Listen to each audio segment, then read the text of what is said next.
donc tey dañ leen di ñëw ci détente de guerre froide bi mais détente yi nag li ko marqué surtout mu nekk grande yoo ko détente li ko marqué nag mooy que ne Staline décédé maanaam Staline moo nekk président russe bi dafa décédé mars 1953 et également ci moment bu Harry Truman dafa quitté la scène politique moom ci la daal di retiré wu léegi nag les deux bi ñu génnee ci guerre froide ils ont été remplacés aussi par président notamment ki naan Nikita Khrouchtchev bi nga xamante ne nii moo jiite woon Union soviétique ñu xamee woon ko ci Russie entre 1953 1954 et également Dwight David Eisenhower bi nga xamante ne nii moo nekk 34e président des États-Unis de 1953 à 1961. mais léegi dañoo mené également des politiques qui sont moins conflictuelles notamment mën nañu wax sax rapprochement la entre yi parce que moment yooyu noonu ñoom ñaar doon nañu sóoraale mais teewul ba tey seen ñoom ñaari président yu seen politique donc moom moo gën a maanaam moins conflictuel maanaam moom moo gën a ñàkk am maanaam wàllum jàmbaarloo ci loolu si loolu nag mu ne ñaari président yi li nga xamante ni mëne nañ ko donc notamment mu nekk armistice coréen bi nga xamante ni am na en 1953 également l'accord de Genève en Indonésie ñoom tamit ñaari président yi ñoom ñoo ko mënee di nekk juillet 1954 on peut également parler de l'Autriche de 1955 et également la rencontre entre John Fitzgerald Kennedy bi nga xamante ni moo remplacé Dwight Eisenhower ak Nikita Khrouchtchev bi nga xamante ne ni moom moo jiite Union soviétique ñu gën koo xam ci l'URSS en 1961. mooy premier point ci détente deuxième point bi moom mooy crise au sein des deux blocs. si loolu nag crise bi li ko marqué maanaam ci ñaari bloc yi mu nekk bloc de l'Est et bloc de l'Ouest. Les deux crises dans le bloc de l'Est, on peut également noter la contestation de la France par le général Charles de Gaulle bi nga xamante ne nii ñu bëri xam nañ ko mu nekk président en France entre 1959 1969 nga xam ne dafa reconnaître en tant que un pays allié du bloc de l'Est dafa reconnaître Chine bi nga xamante ne nii ka jiite woon di Mao ñu gën ko xam ci Mao Zedong en 1964. également de Gaulle dafa retiré wu tamit ci OTAN waxoon nañ ko ci vidéo yële OTAN di organisation traité Atlantique Nord en 1966 tamit France dafa condamné woon aussi intervention États-Unis ci guerre Vietnam bi donc mu nekk benn crise boo xamante ne nii au sein du bloc de l'Est également l'autre crise de l'Est donc moom mooy notamment en 1960 li ñuy wax la rupture sino-soviétique bi nga xamante ne nii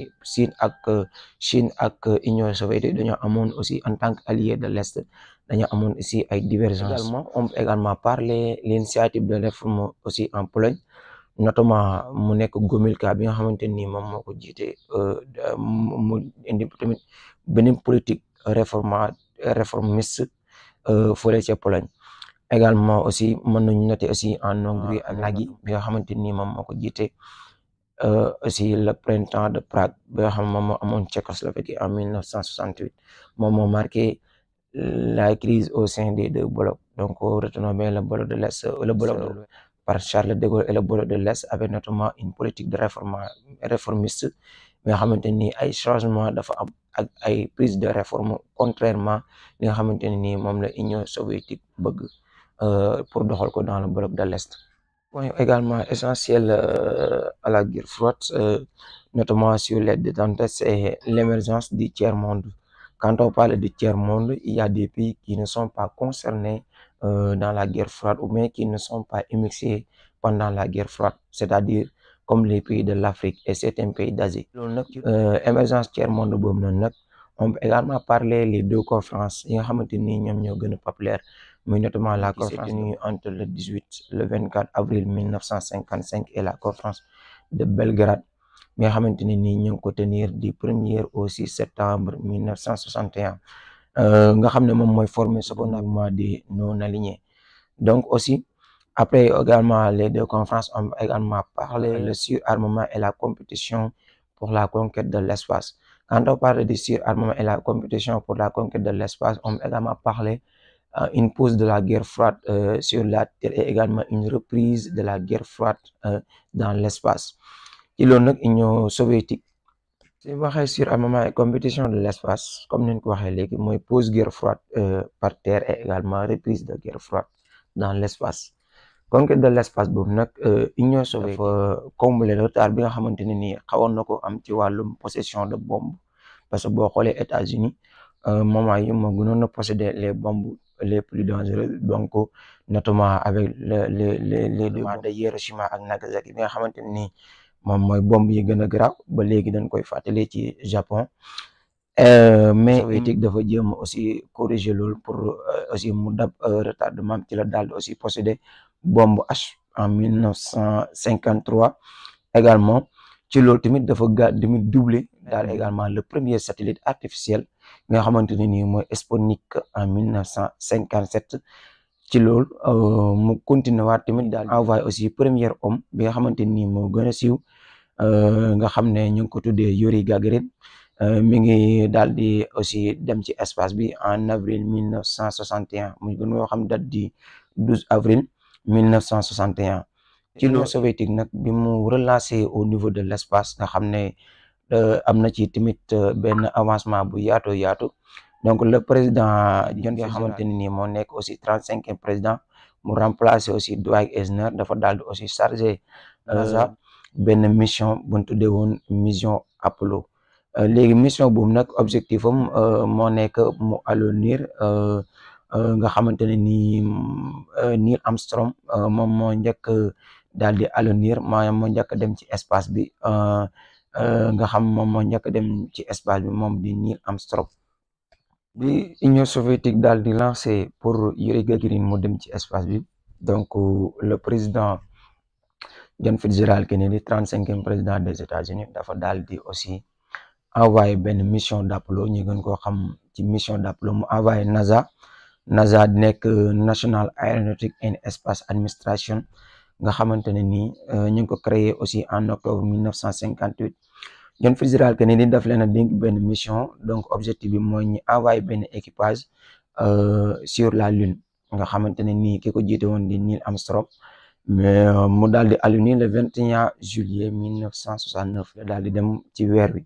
donc moo tax États-Unis ñu gën leen a xam aussi ci weer wi ci lan daal di dem léegi nag ñoom bi ñu demee ci weer bi donc mën nañu wax ne moment boobu ci guerre froide les deux grands c'est-à-dire Union soviétique ak États-Unis dañoo lancé notamment également dans une véritable course aux armements maanaam avec notamment ci lan daal di aussi gën a multiplier tamit li ñuy wax course aux armements dem ce qu'on appelle dans les lancers ce qu'on appelle la construction des NATO ay missiles yoo xamante ne ni day jugee ci continent par continent lay dem par exemple ku nekk tamit da ko daal di posséder missiles yoo xamante ne ni buñ ko jëlee États-Unis lancé ko mën na dem atterrir Union soviétique maanaam missiles yoo xamante ne ni de continent en continent lay daw mais aussi on parlait des sous-marins nucléaires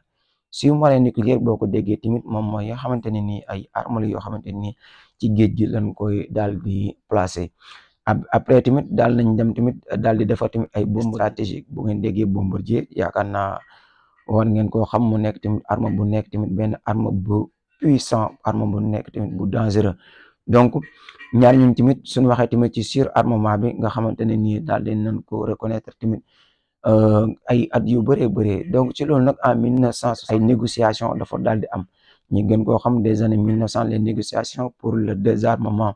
yi nga xamante ne nii les deux blocs daal di nañ ko mener juste pour daal di apaiser aussi guerre froide bi donc si loolu la Grande-Bretagne la France et également la Chine ñoom tamit am nañ tamit kenn ku nekk benn arme nucléaire ci loolu donc mën nañ wax ne le monde est bipolaire c'est-à-dire affrontement bi dafa xaw a affaiblir ndax kenn ku nekk tamit yaa ngi moytu ak sa morom ci loo xamante ne nii ku nekk yaa ngi suuraale ci morom ndax ku nekk yaa ngi am benn arme boo xamante ne nii dana la tere sa morom bañ la attaqué wala suñ la attaqué da nga xam tamit ni ngay riposter donc moment yu mën nañu wax tamit la coexistence pacifique repose également sur des bases fragiles donc on peut également parler sur la coexistence pacifique mais après également sur la crise sur la conquête de l'espace également le désarmement On peut également la crise fusée de Kiba. On peut également parler sur la crise fusée de Kiba de 1962 nga xamante ni moom moo illustré les limites des détentes donc dana leen ci ñëwal ci anam yu gën a yaatoo